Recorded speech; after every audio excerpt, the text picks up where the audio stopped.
Рыжечка волвяночек, белых беляночек, на Веру скорёшенькая, младёшенькая, что для свекра батюшки, для свекровель матушки перестали б скряжничать, сели бы пображничать.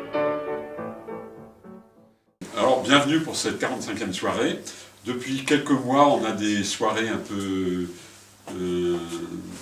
pittoresques, parce qu'entre les grèves qui ont eu lieu en fin d'année dernière et en début d'année, et puis le coronavirus, vous voyez, on est un peu obligé de limiter les... Mais bon, on fait avec, et on est libre comme l'air, donc on est très content de vous recevoir. Alors, donc on consacre cette soirée un peu aux champignons magiques, enfin aux champignons à la manie de Tumouche. Et on va commencer par la projection d'un film de Roger M, qui était le directeur du Muséum d'histoire naturelle et qui a travaillé sur les champignons et qui raconte un certain nombre d'expériences qu'il a eues et qui sont vraiment intéressantes parce qu'en plus il a été, c'est un peu marginal, mais il a été prisonnier pendant la guerre en Allemagne et il a rencontré des Russes qui mangeaient du pain moisi parce que ça les guérissait, enfin ça les soignait tout au moins de leurs problèmes de santé, ce qui prouvait qu'ils avaient quand même déjà des connaissances anciennes et probablement un peu archaïques et traditionnelles des problèmes liés aux moisissures. Les champignons, ce que vous en savez, ce que nous en savons tous, c'est avant tout quelques pages du dictionnaire, du grand comme du petit. C'est une définition avec des termes un petit peu rébarbatifs, mais enfin fort instructifs et nécessaires. Et puis c'est surtout une planche avec une classification en 4 catégories qui donne l'impression d'un verdict de cour d'assises. Comestible, vénéneux, mortel, indifférent. J'admire d'ailleurs cet adjectif indifférent. Enfin, pour bien le comprendre, il faut savoir que ça signifie non dangereux, mais immangeable. Alors, le professeur Vasson plutôt, dont il parlait dans le film, a fait ce travail sur les champignons, a donc été avec lui au Mexique, mais a beaucoup travaillé sur les... Bon, déjà Vasson était un financier, et il avait épousé une Russe. Et c'est sa femme russe qui l'a intéressé aux champignons, en fait, parce que lui était plutôt du fait qu'il était de culture anglaise et autres, où les Anglais disent qu'il n'y a pas de champignons chez eux, et ils sont complètement réfractaires pas cette plante, mais à cette matière. Il y avait un espèce de blocage. Et sa femme l'a intéressé donc à ce problème de champignons, probablement de par ses origines et parce qu'elle avait elle-même des connaissances par ailleurs. Et il a fait des recherches extrêmement approfondies sur le sujet. Et c'est là où, en travaillant sur la manie de Tumouche de Sibérie, où il s'est rendu compte que, comme je disais tout à l'heure pour certaines personnes qui étaient là, que les produits hallucinogènes étaient conservés dans l'urine et que l'on pouvait boire l'urine après, que c'était transmissible à différentes personnes successivement. Et donc, il a fait un rapprochement en étudiant les textes védiques avec Indra, que Renu, dans ses traductions du Veda, dit pisseur de soma. Donc, est-ce qu'Indra était à l'origine, comme c'est un dieu en fait prévédique, est-ce que c'était un chaman à l'origine qui a été déifié par la suite? On ne sait pas trop. Mais donc, il y a eu ce livre qui a été fait sur le sujet. Il y a une autre étude qui a été faite avec quelqu'un qui a également travaillé avec Wasson, et c'était un scientifique américain qui avait travaillé d'abord pour l'armée américaine en travaillant sur les hallucinogènes, et qui rencontre une femme de New York qui lui raconte qu'elle a... bon, il devait déjà travailler avec elle sur le sujet, qui lui raconte qu'elle rencontre à un dîner un sculpteur polonais, je crois, et elle montre à ce sculpteur polonais une pièce, un bijou antique égyptien. Et ce Polonais, en prenant le bijou, est entré en transe, s'est mis à parler égyptien ancien. Alors je ne sais pas comment ils peuvent estimer que c'est de l'égyptien ancien, parce que on ne doit pas trop avoir de référence à ce niveau-là, et à dessiner des hiéroglyphes. Et donc il a embauché un peu ce Polonais pour travailler avec lui, et durant ces trans, il a fait beaucoup d'études et de rapprochements avec les champignons, et au final,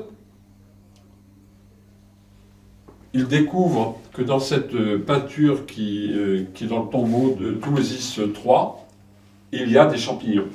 Et il estime qu'il y avait donc un culte du champignon dans l'Antiquité.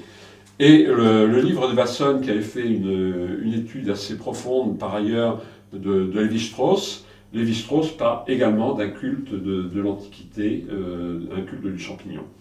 Alors, on en est là. En fait, il est dit qu'il y a des champignons dans cette peinture. C'est Coupel inversé parce qu'il est question d'utiliser le champignon un peu comme verre et comme. Alors, est-ce que c'est ça? Je ne sais pas. Mais je n'ai pas encore réussi à décrypter ce problème-là. Mais c'est un sujet que je trouve quand même très intéressant par ailleurs.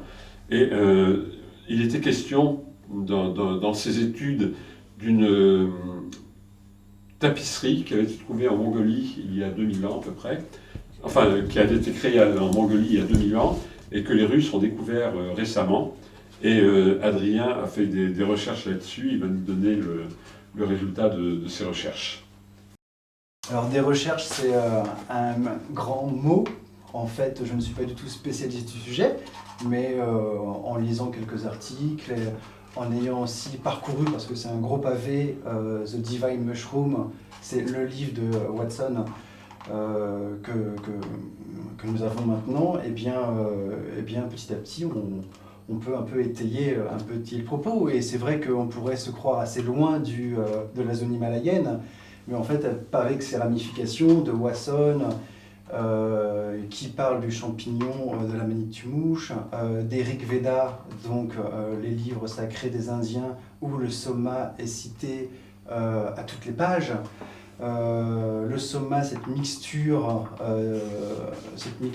du barattage de la mer, Soma aussi qui est un dieu qui est personnifié, et ce qui est très drôle, c'est que le dieu Soma qui est personnifié eh bien, est toujours sur son char, et devant lui, il y a les antilopes tibétaines avec leurs cornes. Et les cornes des antilopes tibétaines sont utilisées par les chamans partout dans la zone himalayenne, pour la plupart. Donc voilà, on peut rattacher des choses qui n'ont rien à voir entre elles, mais on peut se poser en tout cas des questions. Et de fil en aiguille, eh bien, on a retrouvé un article sur cette tapisserie. Donc, c'est un article que j'ai bien sûr réduit à son maximum, de Krishna Shima en 2017, qui est paru sur le site internet Russian Beyond, sur les travaux de Natalia Polosmak. Donc en 2009, lors de fouilles dans une chambre funéraire profonde dans les forêts de Mongolie, une expédition russe-mongole de l'Institut d'archéologie et d'ethnographie, branche sibérienne de l'Académie des sciences de Russie, a découvert des textiles en laine brodés datant de 2 millénaires. Bien que le travail des archéologues ne soit pas encore terminé, les premiers fragments restaurés ont révélé des faits étonnants. Les fragments de textiles trouvés étaient des parties d'un tapis. Certains articles parlent d'un manteau avec des poches. Je n'ai pas réussi à en savoir un peu plus. Composé de plusieurs tissus de laine rouge. La broderie représente une ancienne cérémonie zoroastrienne, centrée autour d'un champignon. Je ne vous l'ai pas dit, mais vous le savez tous, parce qu'il y a beaucoup de spécialistes ici. Mais le soma des Rig Veda fait écho au Homa des Iraniens dans l'Avesta. Et c'est quand même très drôle parce qu'il y a aussi plein de noms des dieux pré-védiques dans le Rig Veda qui se retrouvent dans l'Avesta. Alors voici la broderie en question. On voit ici un roi avec le champignon. Ici j'ai un gros plan. Au milieu de la composition, à gauche de l'autel, se trouve le roi, le prêtre, qui est vêtu d'un élégant caftan, long et brodé, ouvert dans le bas. Il est concentré sur le champignon qu'il tient dans ses mains.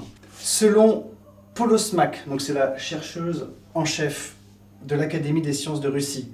Le champignon divin qu'il tient dans ses mains ressemble à l'espèce psychoactive bien connue, le Psilobé cubensis. Le poids de la preuve suggère que le soma, l'ancienne boisson rituelle, a été préparé à partir des champignons de la famille des Strophaceae, qui contient l'unique stimulateur du système nerveux, la psilocybine. Donc là encore, quand on lit ça, on se dit « Ah, mais ce n'est pas la manitue-mouche dont parle Wasson, c'est encore une autre substance. » Alors que les chamans de Sibérie, eux, c'est vraiment la manitue-mouche, en tout cas sur les différents textes que j'ai pu aborder. Donc, selon toujours cette chercheuse, eh bien, tous les chercheurs s'accordent à dire que les Indiens et les Iraniens dans l'Antiquité utilisaient à des fins cultuelles une boisson contenant une substance psychoactive. Le débat porte sur l'identité de cette boisson et sur la manière dont elle a affecté la conscience de ceux qui la consommaient. Sur la photo prochaine, on voit l'autel. Les hommes représentés sur le tapis sont soit d'origine indocite, les Shakas, soit du royaume Indo-Parthes, c'est la région actuelle de l'Afghanistan, du Pakistan et du nord-ouest de l'Inde, au cours du ou juste avant le 1er siècle. Ils accomplissent un rituel qui indique qu'ils reconnaissent une forme de zoroastrisme. Et la preuve en est le symbole d'Arua Mazda. Alors on connaît tous ce symbole. Tous les textes font référence à la culture zoroastrienne, le dieu des Ariens, la divinité centrale de l'ancienne religion mazdéenne, représentée par l'autel du feu du sacrifice. Ici, c'est aussi intéressant parce que sur cette broderie, on peut apercevoir un cavalier qui est à pied, il est descendu de son cheval, il porte une longue veste blindée, donc certainement une armure, avec quelque chose comme un foulard ou une cape flottant dans le dos qui attire particulièrement l'attention. Sur son visage imberbe et sévère, ici, la main gauche est levée sur le front dans un geste d'adoration, et ce geste commun dès l'époque des Achéménides, un des premiers empires perses vers le premier millénaire avant Jésus-Christ, en signe de vénération d'une divinité. Le cheval du cavalier est tenu par la bride par un homme armé portant une veste courte, d'où sort un champignon. Alors c'est celui-là, je vais vous le montrer après. D'où sort un champignon, on a eu du mal à le voir, on le devine, mais ça pourrait être tout à fait autre chose. La manière dont le guerrier avec son cheval est représenté reproduit dans les moindres détails les images figurant sur les têtes des pièces frappées par les rois indocites, Azès, Azès I, Azès II, qui ont gouverné le nord-ouest de l'Inde à partir de 57 avant Jésus-Christ. Donc là encore, c'est une preuve bien, que cette tapisserie, que cette broderie date de l'époque zoroastrienne. Le champignon, ici qu'on voit bien, que le roi ou le prêtre tient dans ses mains, peut être une offrande en feu, mais il peut être aussi sanctifié par le feu avant d'être utilisé pour faire la boisson sacrée. Alors là, j'ai pris une citation de la chercheuse parce que je la trouvais intéressante, même si en fait elle tombe sous le sens.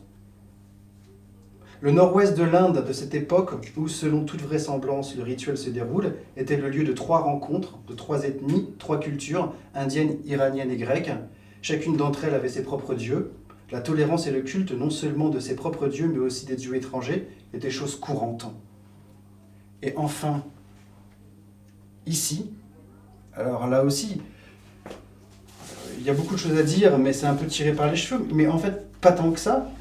La chercheuse explique plus en détail pour aller à la racine de la consécration qui se déroule devant nous, devant cette cérémonie du champignon. Nous devrions prêter attention à des détails apparemment insignifiants, comme les représentations d'abeilles ou et de papillons éparpillés sur tout le tissu. Ces insectes sont les plus anciens symboles du culte et avaient autrefois des significations très différentes de l'actuelle des nôtres. L'abeille était le symbole du miel, d'Indra, de Vishnu, de Krishna. L'Atharveda, qui est un des textes des Védas, le 4e et dernier des Védas justement, compare la poursuite spirituelle à la fabrication du miel. Les propriétés antiseptiques du miel le rendaient indispensable tout en préservant certains aliments. Au Mexique, par exemple, le miel est utilisé depuis longtemps pour conserver les champignons contenant de la psilocybine. Et puis le papillon avait aussi des connotations de longévité. On connaît tous le papillon qui personnifiait la déesse de l'âme Psyché, le mot grec qui veut dire à la fois âme et papillon, chez les Tamangossi, C'est la même chose avec le même mot pour ramer papillon. Je vais vous montrer une petite vidéo de 2 minutes où on la voit très bien, cette broderie.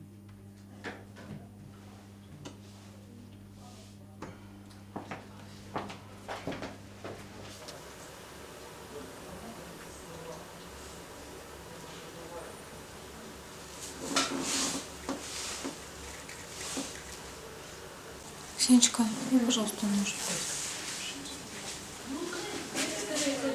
А вот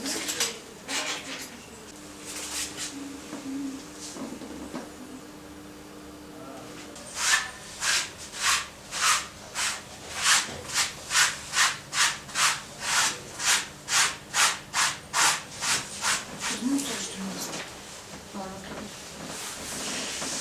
Это мусор, да? Ну, что, откуда сейчас?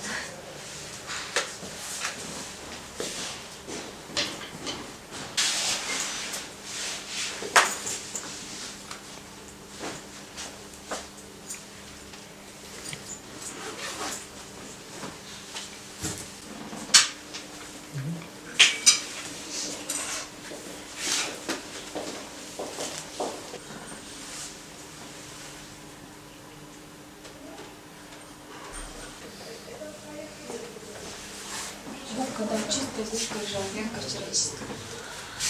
Розовая? Может быть.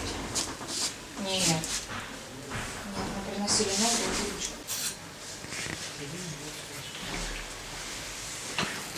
Сейчас я не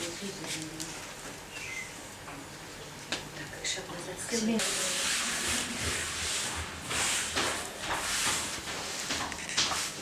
Так, насколько здесь нет никаких опознавательных знаков. Сегодня уже расписывают.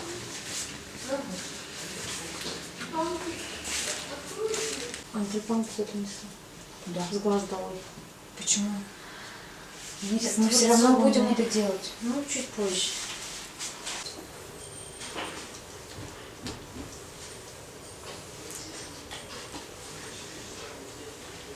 Ну, точно.